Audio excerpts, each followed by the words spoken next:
Hello guys. May gusto lang ako sasagutin sa mga maraming nagtatanong kasi sa akin na kung bakit nandito ako sa Pilipinas. Ang asawa ko ay nandoon sa Saudi Arabia. Ganito kasi ang kwento. Kaya bakit kami nandito pa ng anak ko si Adam? Noong September 19, 2023, 2023 ba yun? Or 2022, ganon, parang ganon. Ang pagkaalala ko kasi, 2022. Na September 19 ay umuwi kami dito sa Pilipinas ng anak ko. Dahil isa po akong huruf sa Saudi Arabia. Ang huruf po ay sa Saudi Arabia ay runaway. Tumakas po ako sa amo ko na umuwi po ako kasama na ang anak ko si Adam ay sa deportation po. Pumunta ako sa embahada para mag-apply ng deport para makauwi ng Pilipinas kasi po illegal po ako at ang anak ko mag-stay sa Saudi Arabia. Kaya ngayon at hanggang ngayon hindi pa ako makakabalik ng Saudi Arabia. Nung last 2 years ago, nag-i-issue ang asawa ko ng visa para sa amin, dalawa ng anak ko, para makapunta kami ng Saudi sa gamit ang visit, umrah visa. Ang akala ng asawa ko at ang akala ko makapasok din ako ng Saudi kung mag-umrah ako. Nagpunta kami ng Saudi ng anak ko. Hindi ako nakapasok ng Saudi dahil naka-red po sa biometric ko doon sa immigration. Kaya pag may dala kang anak, ang nanay ang una ipa-fingerprint bago ang anak kasi ang bata kasi wala kasi kasalanan. Kaya hindi pinauna si Adam, ako ang pinauna dahil ako ang nanay niya. Pagkatapos naging red yung fingerprint ko doon sa Saudi Arabia noong 2 years ago. At yun po ay nakulong po kami ng anak ko isang araw doon po sa immigration ng Saudi Arabia of Jeddah. Pagkatapos, nagbili ang asawa ko ng ticket, pauwi kami sa Egypt mula sa Saudi Arabia.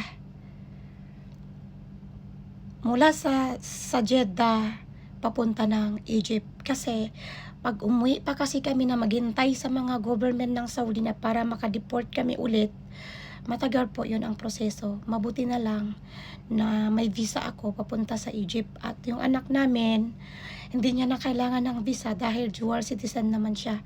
Pumunta kami sa Egypt galing sa Saudi at mura lang naman ang ticket. Pagdating mo sa Saudi papunta sa Egypt, hindi kagaya ng nasa Saudi ka na tapos bumalik ka pa sa Pilipinas, mahal po yung ticket, ganon. Pagkatapos, umuwi na po kami doon sa Cairo. Magbiyahe po kami mula Cairo hanggang sa Alexandria ng 4 na oras. Sobrang iyak ko po dahil hindi ako makapasok ng Saudi na hindi naman kami magkasama ulit ng asawa ko. So, ngayon, sabi ng Jawasat doon sa airport na hindi daw ako pwede mag-umrah, hindi daw ako pwede makapasok ng Saudi hanggat hindi daw matapos ang 3 taon na yung 3 taon daw saka ako pwede mag-umrah mula sa pag-default sa akin nung 2020 po. 2020 ba yun? O ganon, basta ganon. Naalala ko basta. So, ngayon, next year pa, saka kami makakapunta. So, hindi ako sigurado kung makakapunta kami. Pero bago ako magpunta ng Saudi Arabia, ngayon ipaprocess ko muna yung aking papeles dito sa Maynila, nasa Saudi Embassy. At kailangan ko muna yon, magpa-biometric ako kung makakapasok na ba ako sa Saudi o hindi. At mabibigyan ako ng visa kung magigreen na po yung aking biometric dito po sa Maynila. Kung hindi, manatili pa rin po kami dito sa Maynila hanggang 2 taon pa matapos. Kasi pagka daw kang isang takas sa Saudi na hindi ka makabalik agad-agad maliban na hanggang sa 5 taon. Kaya yun, pagka binibisahan po ako ng asawa ko na spouse na 3 taon po yon na simula na pagkatakas ko. So, siya ang magiging kapala ko sa ikama ko, sa anuman, lahat yung papeles ko, asawa ko. Kaya yung sana nga sa next year makapasok na ako ng Saudi, kasi ayoko na mauulit yun na makulong ulit kami ng anak ko doon sa immigration. Ang hirap talaga, sobra. Mapaiyak ka talaga, tapos hindi ka na ipapakonek ng internet, hindi ka nila ipatawag sa pamilya mo dahil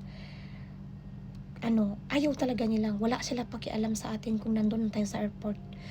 Kaya guys, pag isa kayong runaway or umuwi kayo sa deportation, maniwala po kayo sa akin, kasi ako po ang nakatry na po ito na simula ng pagkatakas ko. So 2 buwan ako sa Pilipinas, tapos gusto ko bumalik agad sa Saudi. Nag-issue ako ng visa, umrah. Akala ko makapasok ako, pero mali po yun. Hindi pala yun ang way na makapasok ako ng Saudi. Pero kung spouse siguro yung asawa ko na hindi ako magtrabaho sa Saudi, pwede po yun. Ganun po guys, kaya ako hindi makapasok ng Saudi Arabia hanggang ngayon. Dahil po doon sa isa po akong takas sa Saudi. Yun lang po guys. Sineshare ko lang po sa inyo guys kung bakit po hanggang ngayon ay nandito po kami ni Adam sa Pilipinas. Pero inshallah, sa next year, makakapasok na po kami by the end of the year of next year. Kasi tapos na po yun ang 3 taon na pinaghihirapan ko po na hinihintay makabalik doon sa Saudi na kasama ang asawa ko.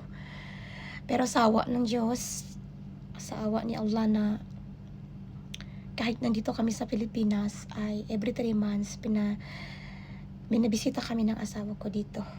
Yun lang po guys. Maraming salamat. Thank you so much po.